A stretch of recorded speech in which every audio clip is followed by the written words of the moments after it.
এই রজব মাসের মধ্যে উল্লেখযোগ্য একটা বিষয় আছে, উল্লেখযোগ্য একটি দিন আছে, যে দিনটি অতি গুরুত্ব, অনেক দামি দিন, অনেক দামি রাত্র, মহামূল্যবান, যার নাম হচ্ছে শবে মেরাজ। শবে মানে রাত, মেরাজ মানে মেরাজ, মেরাজের রাত্র। এমন একটি রাত্র এই মাসের মধ্যে আছে। এই রজব মাসের মধ্যে উল্লেখযোগ্য ঘটনা হচ্ছে শবে মেরাজের ঘটনা।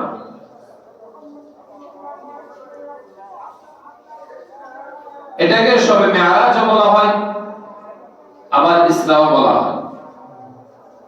এই ঘটনাটা দুইটি ভাগে বিভক্ত।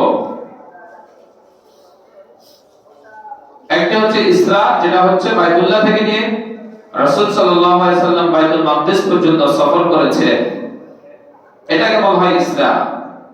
আর দ্বিতীয় পর্ব হচ্ছে মেরাজ, যেটা বাইতুল মাকদিস থেকে আল্লাহ তাআলা আরশ আজিমের মধ্যে ডেকে নিয়ে গিয়েছিলেন, সেটা হচ্ছে মেরাজ। অনেকে উভয়টাকে মেরাজ বলে, উভয়টা মিলে মেরাজ বলে।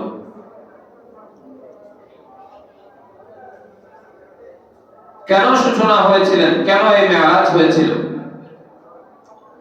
প্রত্যেকটা মুমিন হিসাবে প্রত্যেকটা মানুষের জন্য আল্লাহর উপরে যেমন বিশ্বাস আনা জরুরি, শেষ দিনের উপর বিশ্বাস আনা জরুরি, এই মেরাজকে দিলে প্রাণে অন্তরে বিশ্বাস রাখাও অপরিহার্য জরুরি।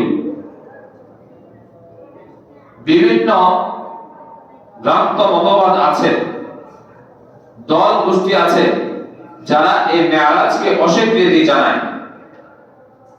আপনি কিয়ামতকে অস্বীকার করলে যে হুকুম হবে, আল্লাহ রাসূলকে অস্বীকার করলে যে হুকুম হবে, তেমনি ভাবে আপনি যদি মেরাজকে অস্বীকার করেন, আপনার একই হুকুম হবে। রাসূল সাল্লাল্লাহু আলাইহি ওয়াসাল্লাম যেমন অলৌকিক ছিলেন, অতুলনীয় ছিলেন, রাসূলের জীবনের মধ্যে এটা একটা অতুলনীয় ঘটনা, যেটা কোনো বুদ্ধি দিয়ে বোঝা যাবে না, কোনো জ্ঞান দিয়ে বোঝা যাবে না, কোনো কিছু ছাড়া যেমনি ভাবে আল্লাহর উপরে ঈমান এনেছেন, তেমনি ভাবে মেরাজকে আপনাকে দিলে প্রাণে বিশ্বাস করে নিতে হবে যে আল মেরাজ হাক্কুন, মেরাজ সত্য, মেরাজকে অস্বীকার করার কোনো সুযোগ নাই। কত তারিখে হয়েছে, কত মাসে হয়েছে, এটা নিয়ে বিভিন্ন উলামায়ে কেরামের মধ্যে মতবাদ রয়েছে। কারণ তৎকালীন যুগে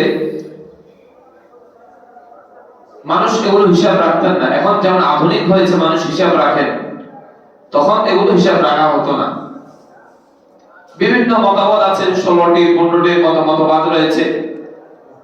কেউ বলছেন হিজরতের 6 মাস পূর্বে, কেউ বলছেন 8 মাস পূর্বে, কেউ বলেছেন 11 মাস পূর্বে, কেউ বলেছেন 12 মাস পূর্বে, কেউ বলেছেন 1 বছর 3 মাস পূর্বে।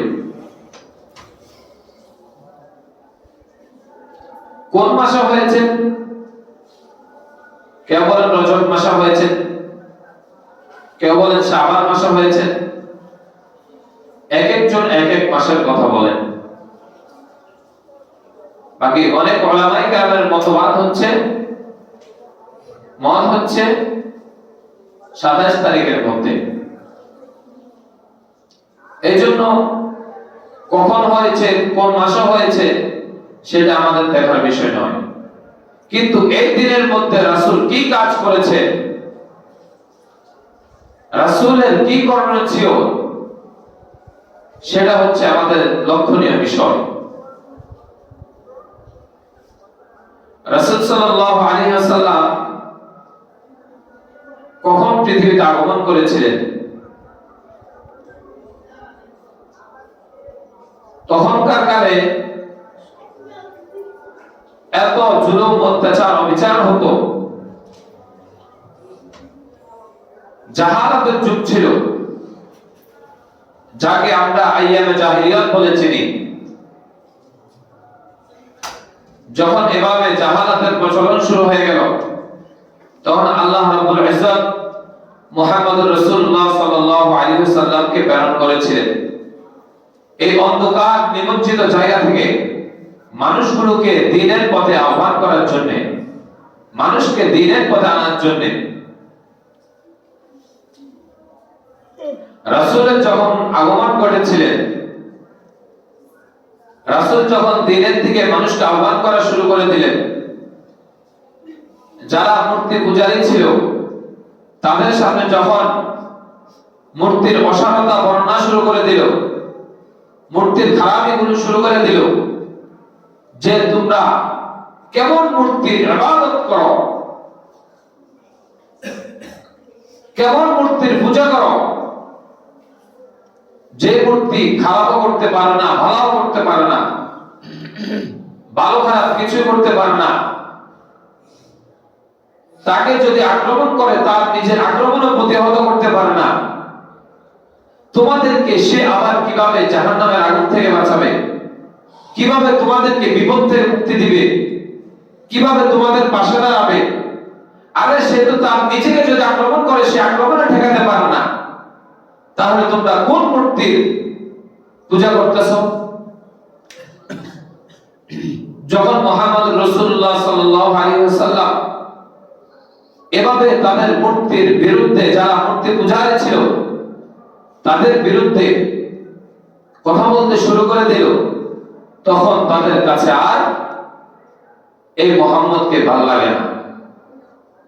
অথচ তারাই কিন্তু তাকে আল আমিন বলে উপাধি দিয়েছিল, তারাই বলছিল সে হলো সবচেয়ে বিশ্বস্ত মানুষ, তার মতো বিশ্বস্ত মানুষ আর যে জগতে হতে পারে না।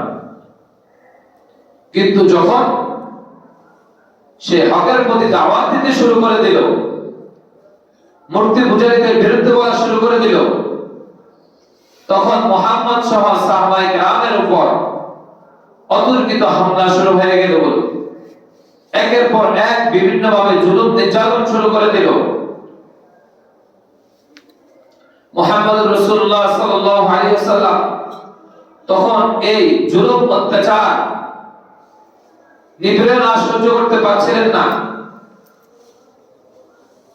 মুহাম্মদ সফর করে চলে গেলেন তাইফে। ওই বছরে মুহাম্মদ রাসূলুল্লাহ সাল্লাল্লাহু আলাইহি ওয়াসাল্লামের ঘরের বাইরে যত জুলুম অত্যাচার নির্যাতন হতো, যিনি তার পাশে দাঁড়াতেন, দুঃখে সুখে যার খোঁজ খবর নিতেন, তিনি ছিলেন চাচা আবু তালেব। দুঃখে সুখে মুহাম্মাদের খোঁজ খবর নিতেন, ভাতিজার পাশে দাঁড়াতেন। যে সময়ের মধ্যে প্রত্যেকটা মানুষ মুহাম্মদকে জুলুম নির্যাতন করত, দেখতে পারত না, তাকে বিভিন্নভাবে নির্যাতন করত, তাকে বিভিন্নভাবে নিপীড়ন করত, তাকে বিভিন্নভাবে কষ্ট দিত, তখন বাহিরের মধ্যে এগুলো ট্যাকল দেওয়ার জন্য ছিলেন চাচা আবু তালেব। আর ঘরের ভিতরে দুঃখে সুখে বিভিন্ন সময় সান্ত্বনা দিতেন খাদিজাতুল কুবরা রাদিয়াল্লাহু তাআলা আনহা। কিন্তু ওই বছর একদিকে মক্কার জুলুম নির্যাতন নিপীড়ন সহ্য করতেছে, ওই বছরে হঠাৎ করে বিদায় নিয়ে গেলেন চাচা আবু তালেব। এই যে দুঃখ বেদনা শুরু হয়ে গেল, একের পর এক দুঃখ বেদনা শুরু হয়ে গেল। কারণ আগে যখন কোন জুলুম নির্যাতন হতো, অত্যাচার করা হতো, চাচা আবু তালেব কে এগুলো ঠেকাতো। কিন্তু আজকে চাচা আবু তালেব দুনিয়া থেকে চলে গিয়েছেন। কিছুদিনের মধ্যে খাদিজাতুল কুবরা রাদিয়াল্লাহু তাআলা আনহা আবার দুনিয়া থেকে বিদায় নিয়ে চলে গেলেন। একজন ছিল বাহিরে সান্ত্বনা দেওয়ার মতো, আরেকজন ছিল ভিতরে সান্ত্বনা দেওয়ার মতো। দুইজনে যখন দুনিয়া থেকে চির বিদায় নিয়ে চলে গেলেন, আর এখান থেকে মক্কা কাফের মুশরিক ইহুদিরা মুহাম্মদের উপর জুলুম অত্যাচার করতেছিল। এখান থেকে সহ্য করতে না পারে তাইফে গেল। তায়েফের মধ্যে যখন আবারও সেখানের মধ্যে একই পরিস্থিতি, আবারও তার স্বমাতৃভূমি আবারও চলে আসলেন।